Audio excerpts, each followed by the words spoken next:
Bienvenidos al podcast del Instituto de Estudios Hispànicos en la Modernidad, de la Universitat de les Illes Balears. Empezamos.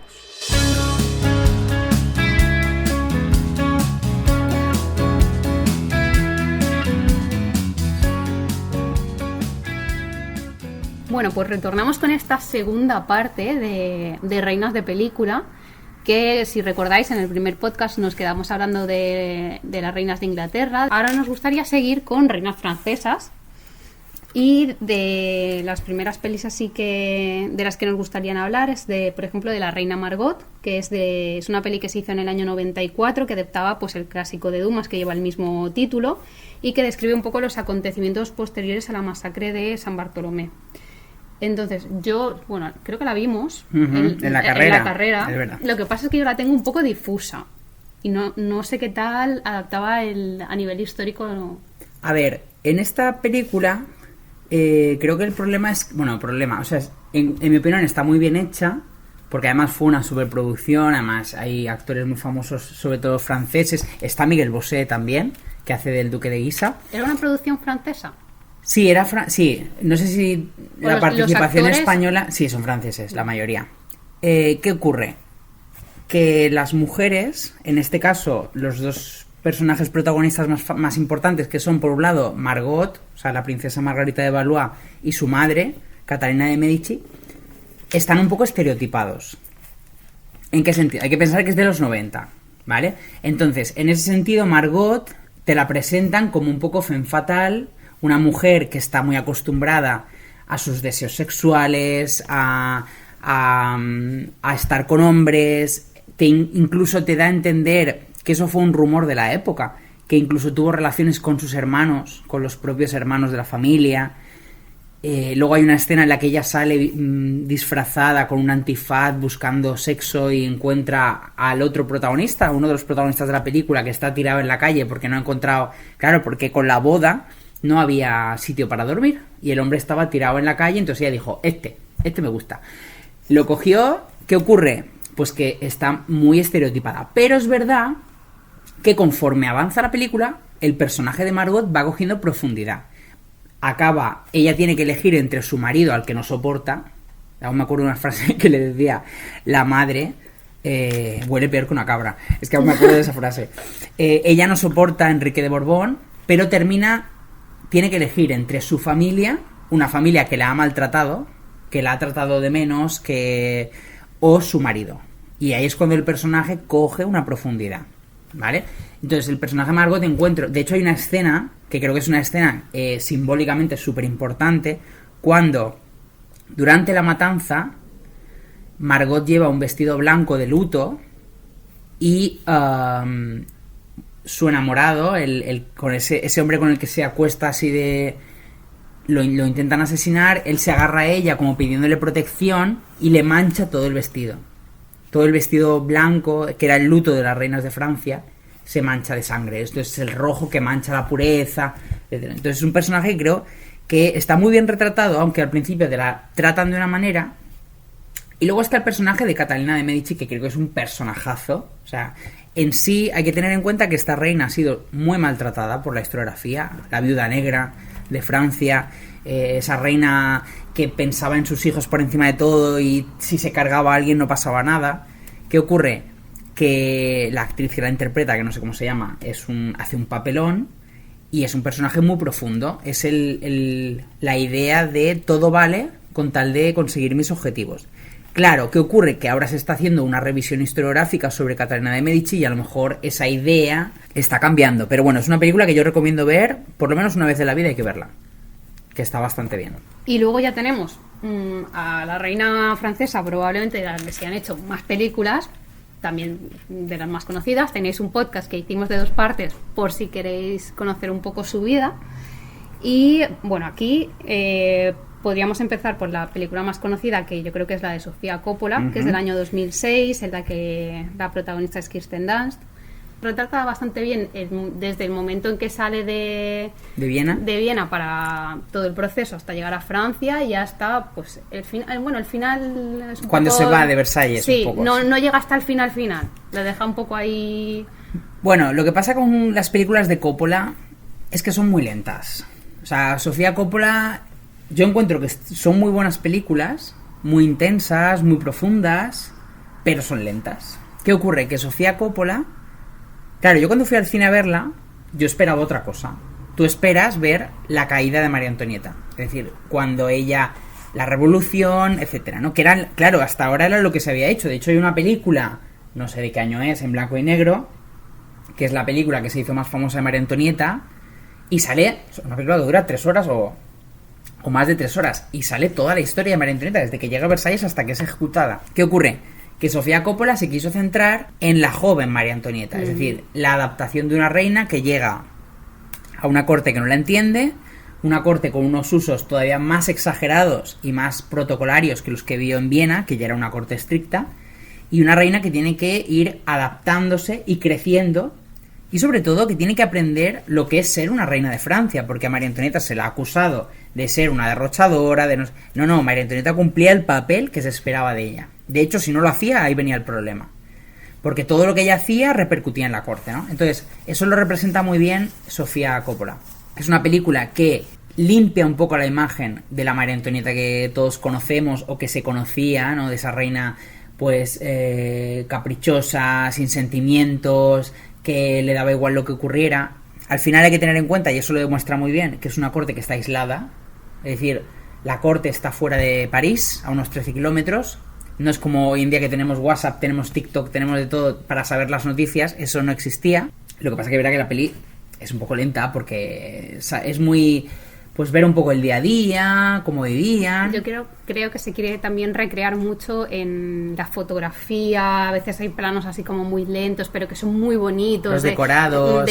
Yo que sé, María Antonieta tirada ahí en el césped. ¿Y qué está haciendo? Nada. Exacto. Pero es como recrear su día. Es que en el día a día que hacía. Pues ver, nada, ver con el amanecer. Ver el amanecer, este periodo que le da de campestre, de un pastorcilla ahí en las extensiones de césped por allí, o elegir ropa y telas para hacerse... Es que tampoco había mucho que hacer.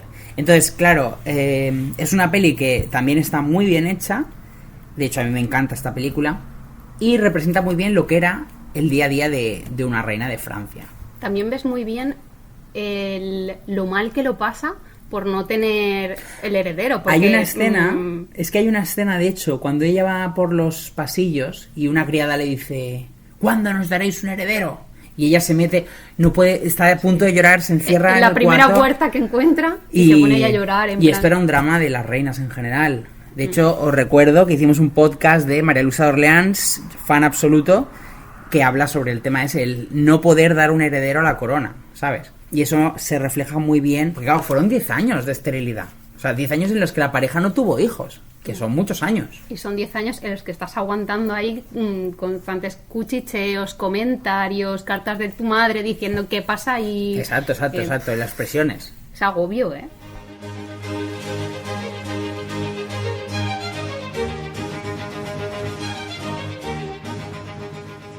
Madame, para la ceremonia de vestidos por la mañana se les otorga el derecho de entrada a miembros de la alta corte. Los derechos mayores se conceden a las princesas de sangre y camareras reales, mientras que los derechos menores se dan a las azafatas de palacio y encargadas. Dice, madame.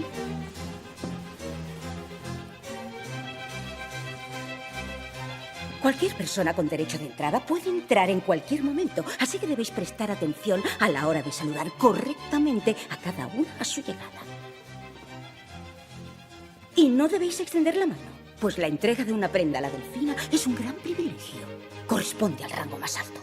Por ejemplo, la princesa de Lamballe es princesa de sangre por matrimonio. ¿Madame?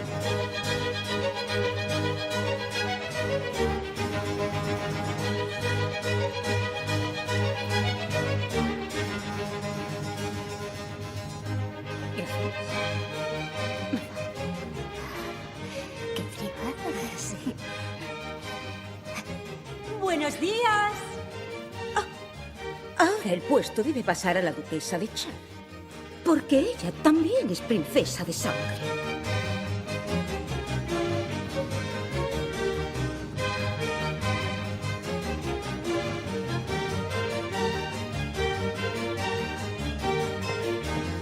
Buenos días. Y ahora, como miembro de la familia real, vuestra cuñada, la condesa de Provenza, tendrá el honor.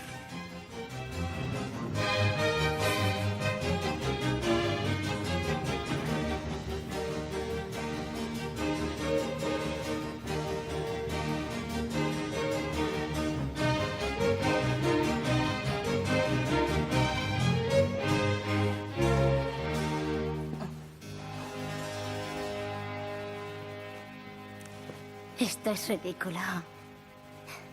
Esto, madame, es Versalles.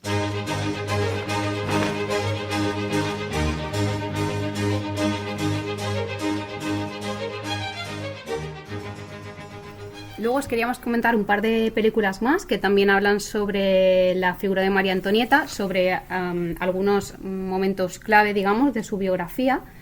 Y la primera es la del misterio del collar, del año 2001, que cuenta la historia de Jeanne de la Motte de Valois, que la interpreta Hilary Swank, que no la hemos visto. Esta, a ver, al final el misterio del collar, el asunto del collar fue durante mucho tiempo el caso paradigmático que rodeó a María Antonieta.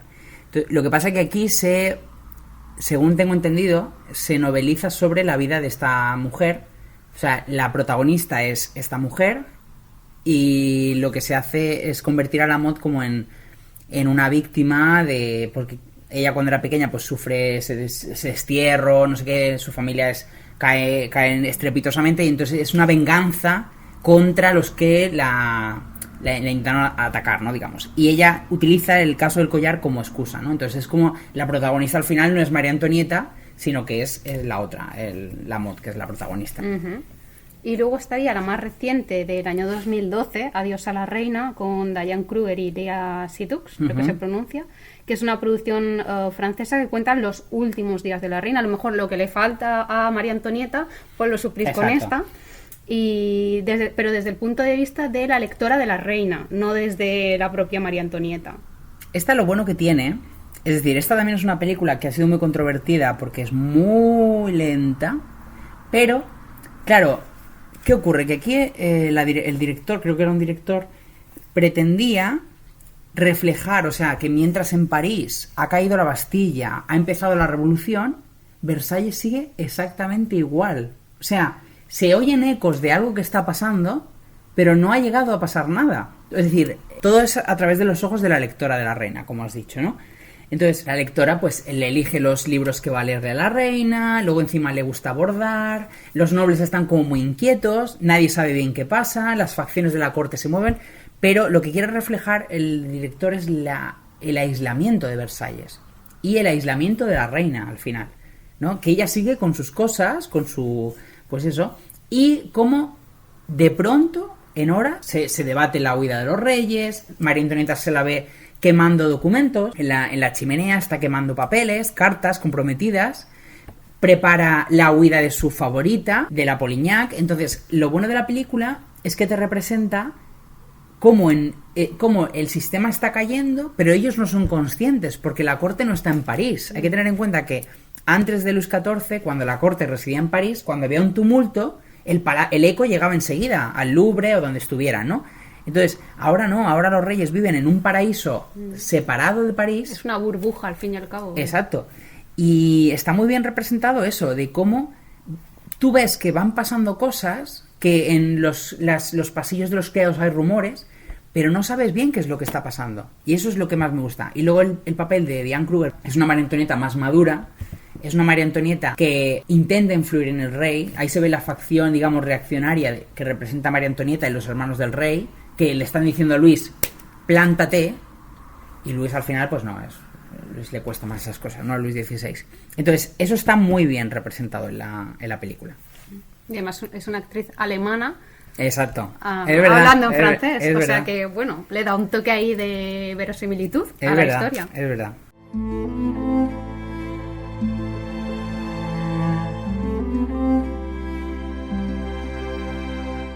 Sino de lo ocurrido esta noche.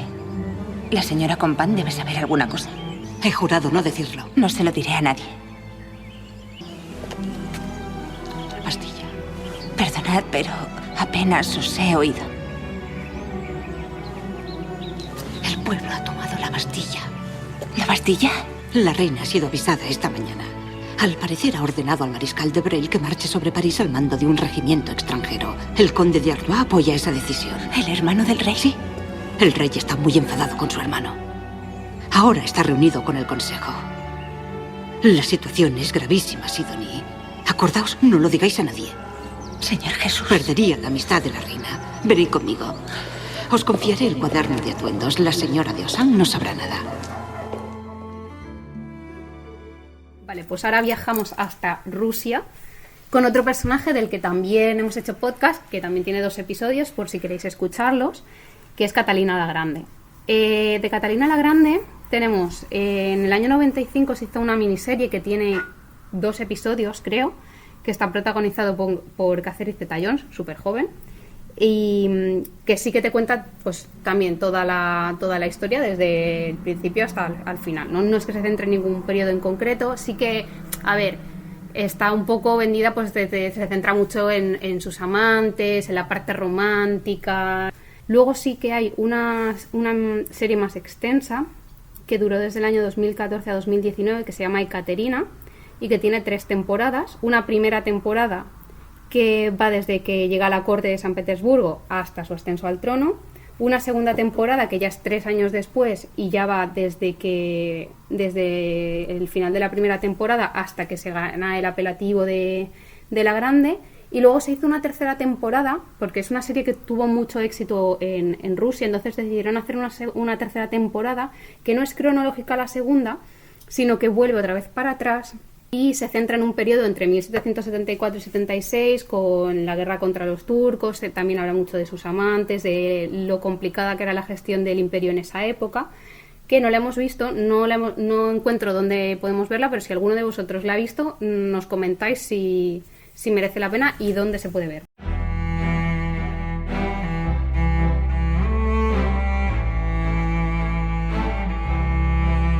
Nunca terminamos nuestra conversación, Monsieur Potemkin. O debería decir, reverendo hermano. No, majestad, no he pronunciado los votos, soy un novicio. Me alegro mucho. He venido a deciros que ha pasado el peligro, ya no es necesario que os escondáis. ¿Creéis que me escondo? ¿No es así? No. Seguitur. Ad astra. Vos no lo entendéis, señora. Quizás seáis vos. He venido aquí a ofreceros todo. No parecéis comprender, estoy aquí por elección. ¿Pero partisteis para atraer mi atención? Sí. Y he visto el deseo en vuestros ojos. Oh, sí. Entonces atináis. No entiendo nada. Durante toda mi vida he seguido el camino de la acción, del riesgo. El camino que va al poder, a la riqueza, incluso a la grandeza. Yo os ofrezco todo eso. Lo sé. Pero también me atrajo siempre el camino que conduce a Dios. No está Dios al final de todos los caminos. Yo os honro por el hábito que lleváis, pero ningún hombre puede negar su naturaleza. Solo puedo deducir que no alcancéis a comprender la grandeza de la posición que rechazáis. ¿Qué posición? ¿Semental en jefe de su majestad imperial? ¿Emperador de la noche? ¡Malditos seáis por siempre! ¡No le dañaron el ojo, sino el cerebro! ¿Qué ha pasado? ¿Quién se ha creído que es? ¿Por quién me ha tomado? Me trató como a una vulgar meretriz que comerciara con su cuerpo, que se pudra en el infierno. Más recientes tenemos en 2019 la miniserie de Catalina la Grande que protagoniza Helen Mirren, que va desde 2 años después de derrocar a Pedro hasta su muerte. Tiene 4 episodios. Que esta tú sí la has visto, ¿verdad? Esta serie a mí me gustó mucho, porque claro, luego hablaremos de otra, que es The Great, que obviamente es más fantasiosa. Esta serie intenta ser muy fiel a los hechos. Claro, a ver, hay cosas que no cuadran, es decir, desde que Catalina derroca a Pedro hasta que muere, pues creo que lo derroca en 1760 y algo, y muere en el 96. Es decir, ha pasado tiempo. Hay 30 buenos años. Exacto, pero bueno, sí, se centra sobre todo cuando ya es emperatriz, cuando ya más o menos ha consolidado su posición en la corte, hasta que, pues hasta el final, casi. Lo bueno de la serie es que Helen Mirren hace un papelazo, porque esta señora, papel que coge, papel que borda, Luego está muy bien ambientada a nivel vestuario, a nivel palacios. Se ven muy bien las relaciones de poder, sobre todo los enfrentamientos entre Catalina y su hijo, el zarevich Pablo, como él la odia al final, el tema de las mujeres del zarevich, cómo se tienen que adaptar a la corte, y sobre todo se ve muy bien el papel de los amantes y sobre todo del más importante de todos, que es Potemkin, ¿no? Cómo él consolida su posición en la corte y viendo que puede perder el favor de la zarina, porque al final todos los amantes que habían pasado por la cama de Catalina, la cama y el despacho, todos caían al final, porque ella al final se cansaba de ellos. Obviamente les daba una buena recompensa, les daba sus campos, como ya vimos, sus esclavos, bueno, sus siervos. Claro, Potemkin, ¿qué hace? Que al final, de alguna manera, vende la cama de la zarina. Es decir, busca un favorito que sea, y eso se ve muy bien en la serie, que sea hábil, o sea, que se pueda controlar. Y claro, los problemas que ocasiona, porque a veces hay favoritos que no se dejan controlar tan fácilmente. Entonces, esta serie yo la recomiendo sí o sí, porque es una serie muy buena. Además, a los que os gusta la historia a nivel de decorado, es maravillosa. Y sí, se nota que se han dejado guita. Y además intenta ser fiel, aunque obviamente se inventan cosas, porque claro, al final a nivel de ficción tienen que inventarse, pero vale la pena. ¿Sabéis lo que tengo en la mano? El poder absoluto. Todo el que pretenda el trono es un peligro para mí. Hasta vuestro hijo. Sería un terrible error por tu parte ir contra mí. Quienes están en el poder deben aprender a ser criminales. Sé que os inclináis por la misericordia. No siempre. Preguntad a la joven que me peina. ¡Hombre! ¿Qué soy para vos? ¿Solo soy el favorito? Veo el modo en que lo miras. ¿Es amor? Entregar el corazón es un gran riesgo. He erigido un gran imperio por vos. Me debéis todo. Sois mío. El poder es un número de equilibrista. Debes aprender a caminar por la cuerda floja. Cuántos peligros y de cuán variadas direcciones pueden emerger. Y si hablamos de inventarnos, tenemos The Great, que empezó en el año 2020. Yo creo que todavía siguen grabándola. Sí, de hecho, es que ha tenido mucho éxito, porque creo que han hecho otra temporada más, me parece. Yo creo que sí, hace poco. Tiene, creo que 3 temporadas. No sé si han hecho más. Y, a ver, es una comedia negra, y es que ellos mismos tampoco, o sea, no se venden como aquí vas a aprender un montón de historia. Ellos mismos ya se venden como está basada ocasionalmente en hechos reales. A lo mejor cogemos algunas cositas y todo lo demás pues es a ver, esto por la salsa. A mí me recuerda a la serie de The Rain, la de sí, la María de Escocia. Que comentamos de María de Escocia. Al final, es decir, tú sabes lo que estás viendo. Esto es por el salseo. Claro. El director, si no me equivoco, creo que el director es el que hizo La Favorita, me parece. Hostia, pues... Sí, creo, me suena, ¿qué ocurre? Que aquí se coge la historia de Catalina la Grande y se noveliza y se transforma.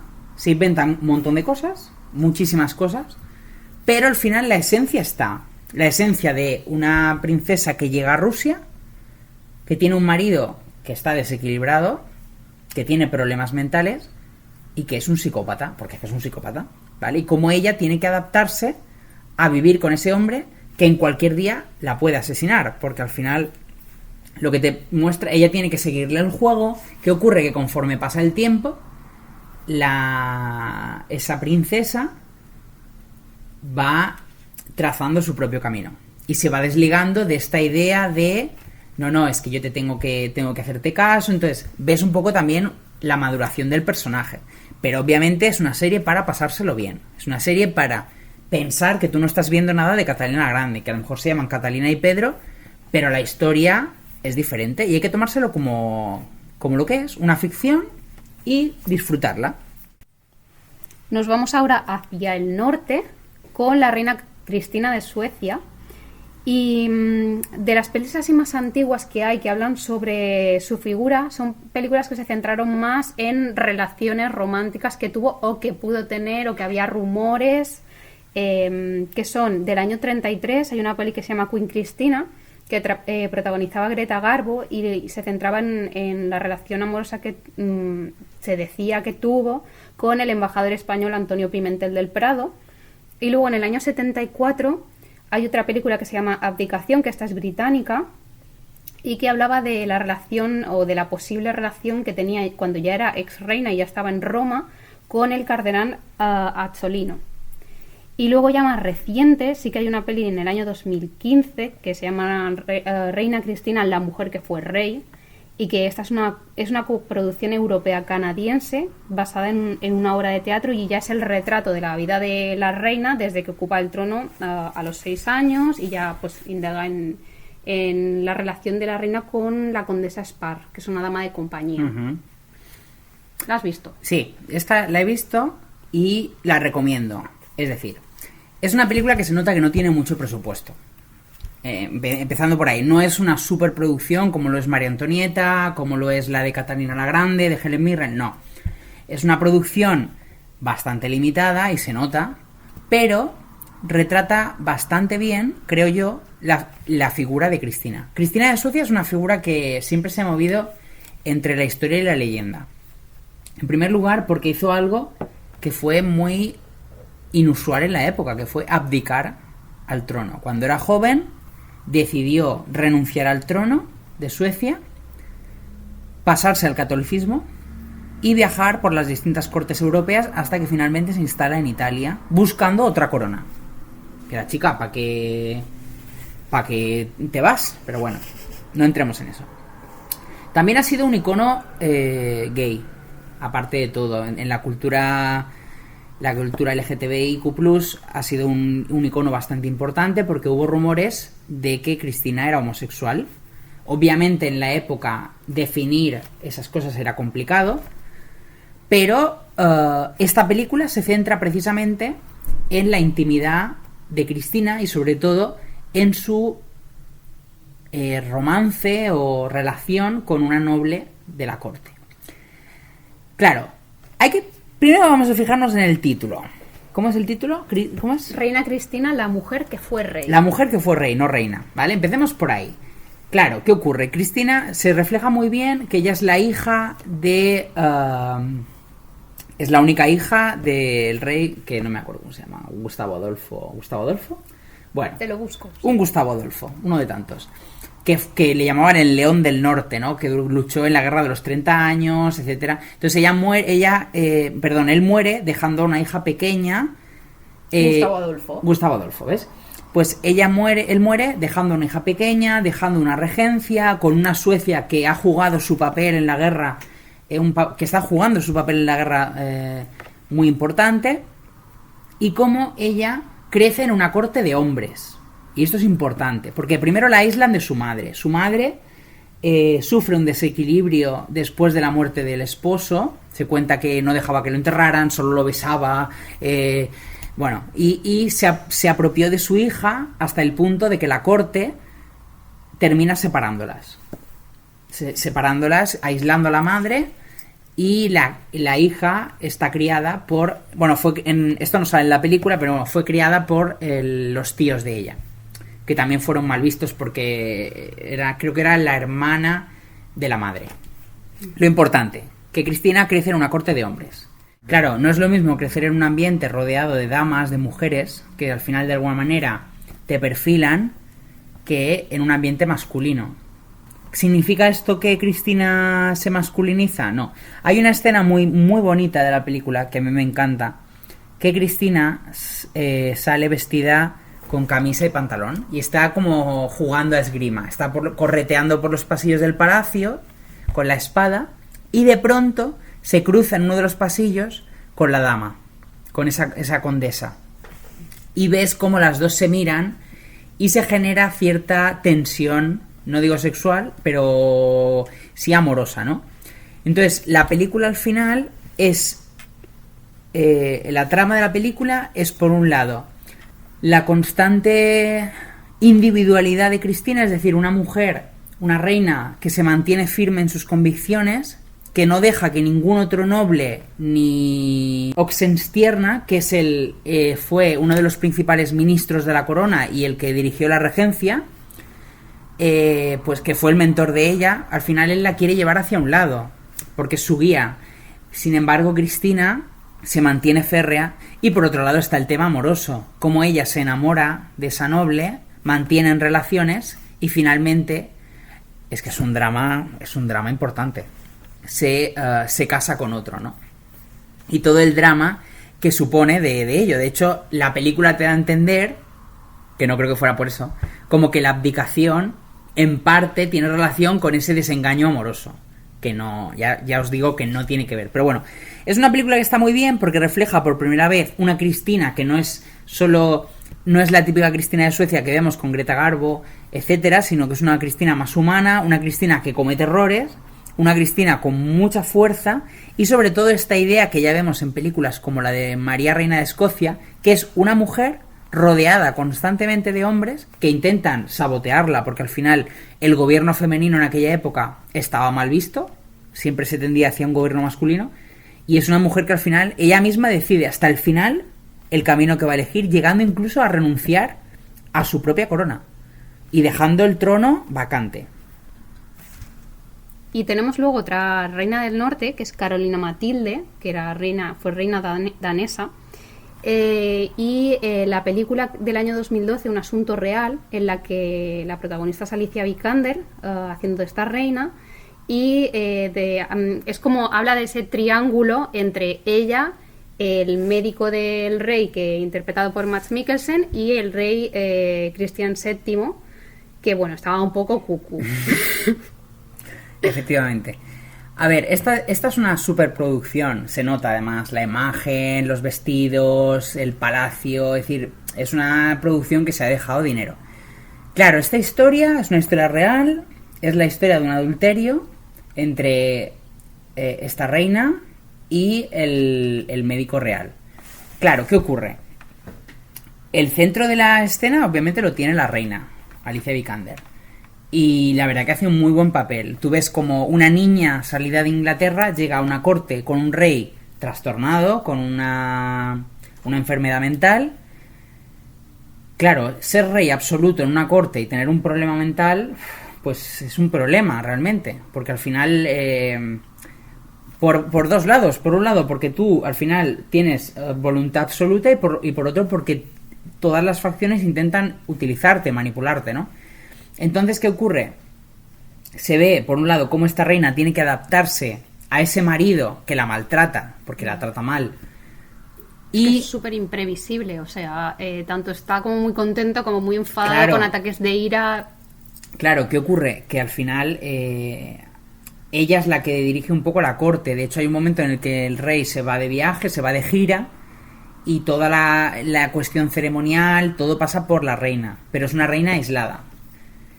Eso cambia cuando aparece este médico en escena, que es un médico ilustrado. La ilustración en aquella época en Suecia estaba perseguida porque proponía ideas de libertad, de destruir la esclavitud, la servidumbre. Entonces, ¿qué ocurre? Que aparece este médico que utiliza su influencia y el buen trato que tiene con el rey, es decir, esa amistad que tiene con el rey, es decir, es el primero que lo trata como un amigo y de alguna manera el rey se encuentra pues querido. Y utilizan, claro, eso genera una amistad entre la reina y el médico y acaba en un romance secreto, un romance prohibido. Entonces, la película está muy bien porque refleja pues cómo ellos dos intentan de alguna manera manipular a Christian para que se convierta en un rey ilustrado, un déspota ilustrado.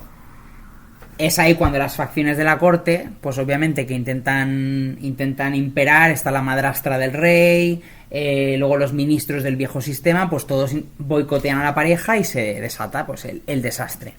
Pero lo importante es que la figura de Carolina Matilde encuentro que está muy bien representada, es decir, Alicia Vikander además es muy buena actriz, es un poco Kristen Stewart, que tiene esa cara un poco inexpresiva, pero le da ese toque majestuoso, regio, y en este caso yo encuentro que lo hace súper bien, y es un drama en mayúsculas, que eso es lo guay. Resumen, acaba mal. Acaba mal, como la mayoría de adulterios de aquella época. Exacto.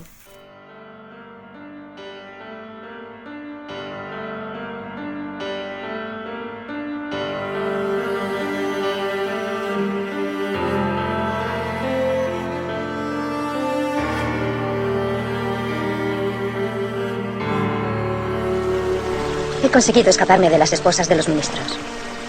Años de práctica. ¿Cree que alguna vez seremos libres? Las personas. La humanidad. ¿Nos librará su idolatrada ilustración de la estupidez y del temor a un castigo divino? Eso creo. Sí. La generación de Federico portará el estandarte de un nuevo amanecer. Debemos entonces yacer en nuestro lecho de muerte y regocijarnos porque el nuevo amanecer haya pasado de largo. Todas sus fantásticas ideas se quedarán sobre el papel.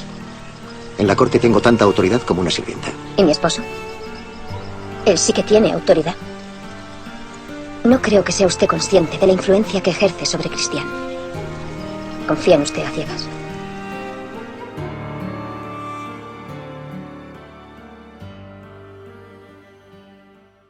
Acabamos por último con una reina que se nos sale un poquito del periodo, pero como se han hecho tantas películas sobre ella, había que hablar. Había que comentar algunas. Que es Sisi. Entonces, sobre Sisi tenemos las pelis clásicas, que seguramente todos las hemos visto, aunque sea algún trozo, lo hemos pillado en la tele fijísimo. Las de Romy Schneider, creo que se pronunciará Schneider, que son todas de los años 50, además seguidos. Del 55 es la primera, Sisi, del 56 Sisi Emperatriz, y del 57 El destino de Sisi. Y luego volvieron a contratar a Romy Schneider para, en el año 73, repitió ese papel de Sisi, ya más madura, en la peli de Luis II de Baviera, El Rey Loco.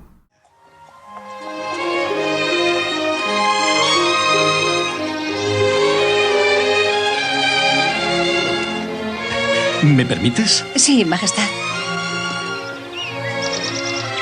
¿Y con esta caña has conseguido pescar? Sí, a vuestra Majestad. Confieso que hasta ahora eres la única sorpresa agradable que he recibido. Sois muy amable. ¿Cuánto tiempo piensas quedarte aquí en H? Solamente unos días, Majestad. Lo siento. Durante los próximos 2 o 3 días no voy a tener ni un solo minuto libre. Un momento. Recuerdo que me he reservado un par de horas. ¿Te gustaría venir conmigo esta misma tarde a cazar? Encantada, Majestad. Yo siempre voy con Papitín a cazar. ¿Con Papitín? Papitín es mi padre. Ah, ¿y es cazador tu Papitín? Extraordinario. El mejor entre los mejores que he conocido. Admirable. Iremos a cazar. Luego, en el año 2009, estrenaron una miniserie de 2 episodios, que es Sisi Emperatriz de Austria, que es una coproducción europea, italiana, alemana, Austria. Y lo que hace es ser una versión como menos almibarada, porque todas las pelis de los 50 son como muy románticas. Es como, todo es muy... Bueno, tiene sus dramas, tiene su momento de drama, pero todo gira mucho en torno al amor y qué romántico es todo en esta pareja. Y entonces ya empezaba a ser una versión pues menos... la protagonista pues está más interesada en cuestiones de Estado y... Aunque sigue teniendo algunas cosas así como un poco idealizadas, empieza a romper un poco con esa imagen que se nos había creado de, ¿no?, como de pareja perfecta, que aunque tienen sus dramas, luego salen adelante.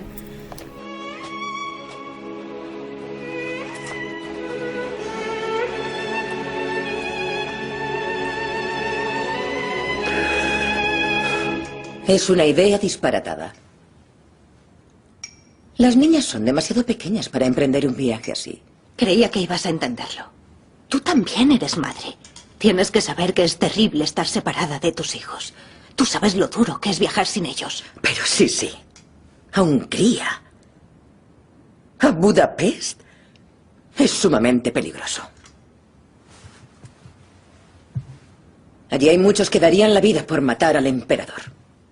¿No será por ventura que existe otra razón por la que no quieres que vaya a Budapest? Aquí las niñas siempre están bajo tu supervisión y en Budapest no. Me arriesgo a que mis hijas no me reconozcan y no lo soporto. Escucha, Sisi, todo lo que hago lo hago por tu bien y lo hago por el bien del imperio. Puedes pensar lo que quieras, pero las niñas se quedan aquí. Eso es todo. Creo que la petición de su majestad se merece una mayor atención, Alteza Imperial. ¿Qué quieres decir? Se trata de unos pocos días.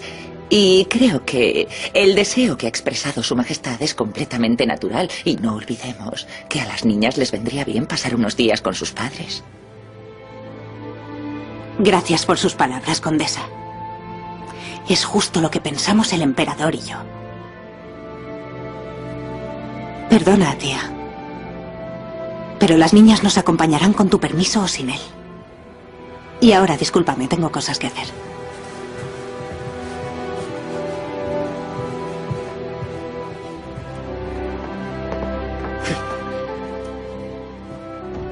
Y luego ya tenemos en el 2021 una serie que se llama Sí, todos son muy originales los nombres, ¿eh? Esta es una producción alemana que se toma bastantes licencias, los personajes están como más exagerados y tiene 2 temporadas de 6 episodios, está en Disney Plus ahora, y al año siguiente, en el 2022, se empieza otra serie que es La Emperatriz. Esta es la de Netflix, y esta ¿no? es la de Netflix, que no sé si de momento... Una temporada también de 6 episodios. ¿Has visto alguna de...? Pues casi todas. Casi todas. Bueno, hay que empezar por el hecho de que sí es una marca. Así como María Antonieta es una marca para la moda, de hecho tenemos diseñadores que se han basado en ella.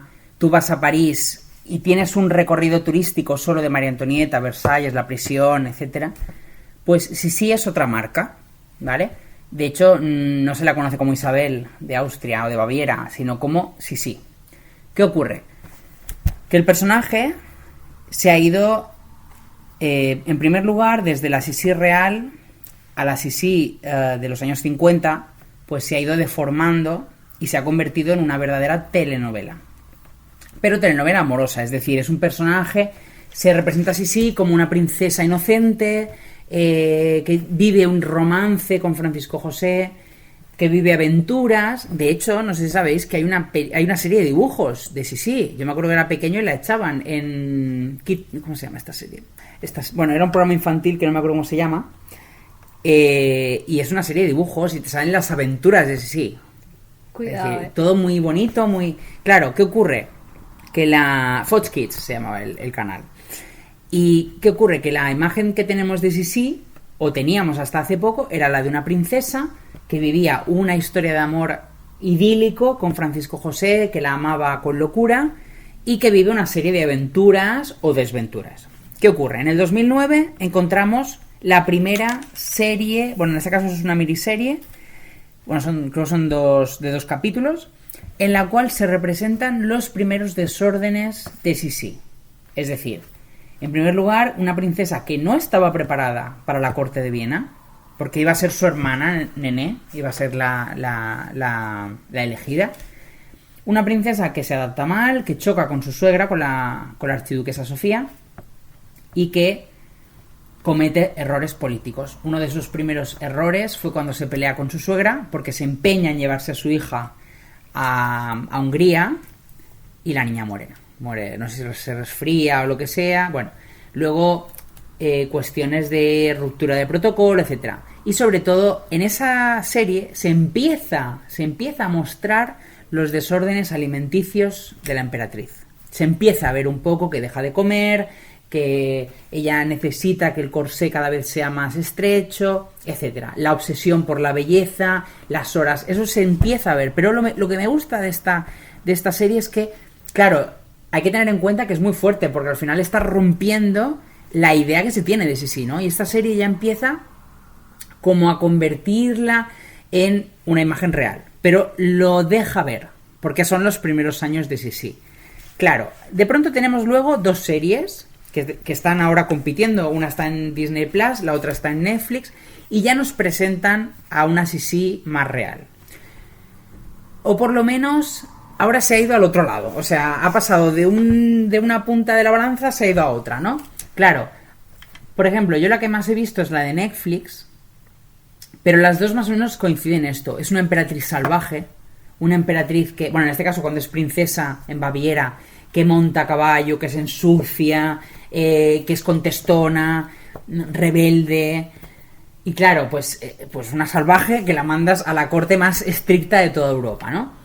Lo que me gusta de Netflix, de hecho, para mí, uno de los papeles más importantes de la serie ya no es el de Sisi, es el de la suegra, la archiduquesa Sofía. En la serie de Netflix, el papel que juega Sofía es importantísimo. Y hay un momento, que eso yo creo que es importante, en el cual la archiduquesa le dice a uno de sus hijos que ninguno de ellos vale para gobernar. Ni Francisco José, ni el padre de Francisco José, que abdicó en su hijo, ni el hermano Maximiliano, que todos son unos ineptos.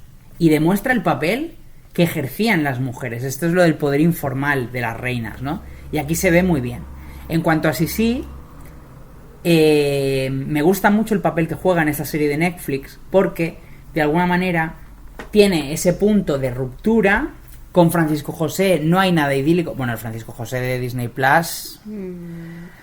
El príncipe encantador no era, es desencantador, o sea, es todo lo contrario. Es verdad que el de Netflix, bueno, es un Francisco José pues que se acuesta con amantes, que trata a veces mal a su mujer cuando considera que se está pasando en sus funciones. Entonces, claro, eso es importante. La figura de Francisco José también se ha roto, porque Francisco José representaba ese modelo de príncipe, que es el príncipe que está vendiendo Disney en los años 50. La Cenicienta, Blancanieves... Claro, ahora ese modelo de príncipe es un príncipe imperfecto, es un chico de 18 años al que se le ha dado una corona que está en crisis porque acaba de salir de la revolución de 1848, y es un príncipe, bueno, en este caso un emperador, pues que está aprendiendo el ejercicio del poder, que depende de su madre, depende de las facciones de la corte, depende de los grupos absolutistas frente a los que quieren abrir el imperio hacia el liberalismo, y es un príncipe totalmente imperfecto. Y con Sisi la relación es imperfecta. De hecho, Tatiana, hay una película que yo no la he visto, que ha sido muy, muy alabada y criticada, porque representa, que es una película alemana que no me acuerdo cómo se llama, salió hace muy poquito, le dieron premios. La tenemos aquí. Esta es la de la emperatriz rebelde, que representa la cara más oscura de Sisi. Me da tanto miedo.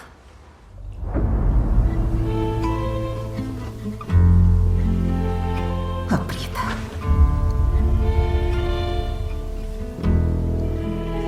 Aprieta más. Te echas hacia atrás. Y luego...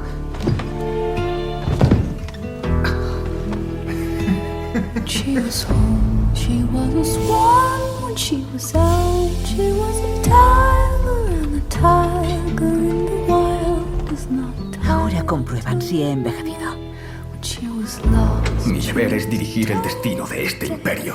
Tu deber es sencillamente representarlo. ¿Qué tienes pensado para Sarajevo? La situación allí es algo inestable. ¡Basta!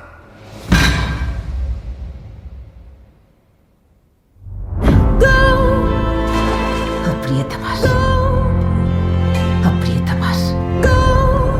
¡Ataque! Sabes que soy mejor. Papá dice que no puedes cuidar ni de ti misma. Te prohíbo que te ahogues en mi lago.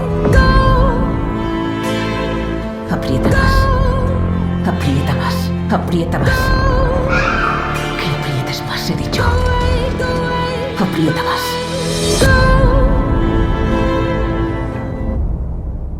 Es decir, una emperatriz deprimida, que se niega a participar en el protocolo, que se aísla, porque sí hay que recordar que durante muchos años abandonó la corte de Viena en sus viajes, abandonó sus funciones a sus hijos, a su marido, y viajó por Europa. De hecho, estuvo en Mallorca, me parece, también. Uh-huh. Y claro, es una emperatriz egoísta.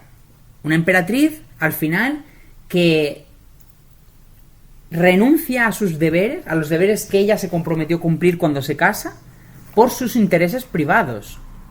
Entonces, es una Sisi completamente narcisista, que como digo, piensa en ella misma. Entonces, es una visión totalmente oscura de esa emperatriz. Y está muy bien porque, claro, las nuevas tendencias, los estudios de las mujeres, de la nueva historia de la reina, todo eso está afectando a las películas. No es lo mismo, pero con cualquiera de las reinas que hemos visto. Las representaciones de María Antonieta que salían no son las que salen ahora, pero es que con Sisi es más exagerado todavía. Entonces, claro, estamos viendo que ahora se representa a mujeres reales, a reinas que son imperfectas como lo somos nosotros, que cometen errores. Y eso es lo bueno de la evolución, que al final vas viendo que al final el cine, la televisión, incluso el estudio de la historia se adapta a la época en la que aparece, ¿no? Exacto. Sí, yo creo que es esta película, que habla un poco de su 40 cumpleaños. Sí, que es ya mayor, exacto. Bueno, mayor. Bueno. No es la Sisi de 18 años, exacto. quiero decir. Pero bueno, que sí, que ya se ve una Sisi pues más triste, su matrimonio pues ya no es lo que era, ya no es los primeros años, que todo es arcoíris y mariposas y unicornios, y entonces pues vemos una mujer más real, que es lo que no tenían a lo mejor las pelis de los 50, que todo se vendía pues eso, más idílico, más Disney. Y nada, si te parece lo dejamos aquí, comentando si habéis visto alguna de estas películas, si alguna no hemos nombrado y os gusta mucho. Pues sí, comentadlo, por favor, ¿Cuáles os gustan más? ¿Cuáles menos? ¿Cuáles crees que se adaptan mejor a la historia? ¿Representan mejor la historia? Y nos escuchamos para el próximo. Os esperamos.